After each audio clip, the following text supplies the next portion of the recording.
Assalamualaikum warahmatullahi wabarakatuh. Kami dari kelompok 9, kenali nama aku Amanila Mudan Subuhi dengan NIM K3324001. Dan aku Mariska Khairunisa dengan NIM K3324077. Dan aku Siti Rahayu dengan NIM K3324018. Halo Sobat Kimia. Nah, di sini kita akan menjelaskan bagaimana sih suhu dapat mempengaruhi laju reaksi. Ini adalah contoh nasi pada suhu ruang yang tertutup. Ini adalah contoh nasi pada suhu ruang. Dan ini adalah contoh nasi pada suhu kulkas.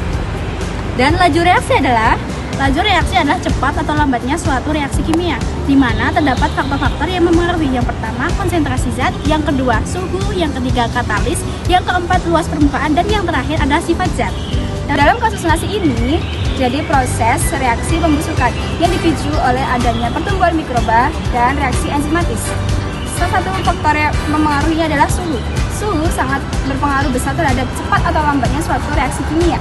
Jika suhu dinaikkan, maka proses pembusukan nasi itu akan cepat berlangsung. Dan jika suhu diturunkan, maka reaksi pembusukan akan berlangsung lebih lama.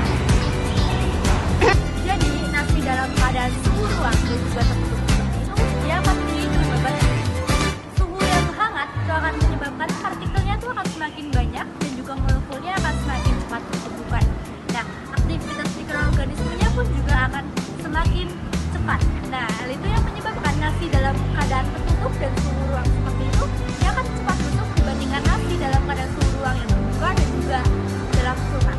Nasi pada suhu ruang akan lebih cepat meningkat dan busuk. Hal ini terjadi karena kandungan air pada nasi akan menguap, sehingga nasi akan lebih cepat busuk. Karena terbuka pula, maka nasi akan mudah terkontaminasi oleh bakteri maupun jamur. Ditambah suhu yang hangat di suhu ruang, maka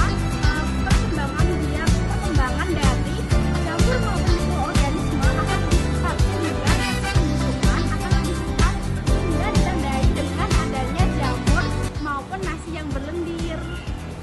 Sedangkan nasi yang dalam suhu kulkas, suhunya menjadi dingin. Di suhu yang dingin, gerakan partikel antara nasi dan aktivitas mikroba itu menjadi lebih lambat. Dengan hal itu, nasi yang ada di dalam kulkas menjadi lebih awet dan tidak cepat basi. Jadi kesimpulannya, suhu berperan penting dalam menentukan laju reaksi. Pada suhu yang tinggi, energi pertumbuhan lebih besar sehingga laju reaksi cepat dan nasi cepat basi.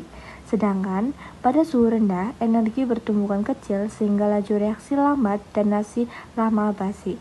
Itu sebabnya kulkas digunakan untuk mengawetkan makanan.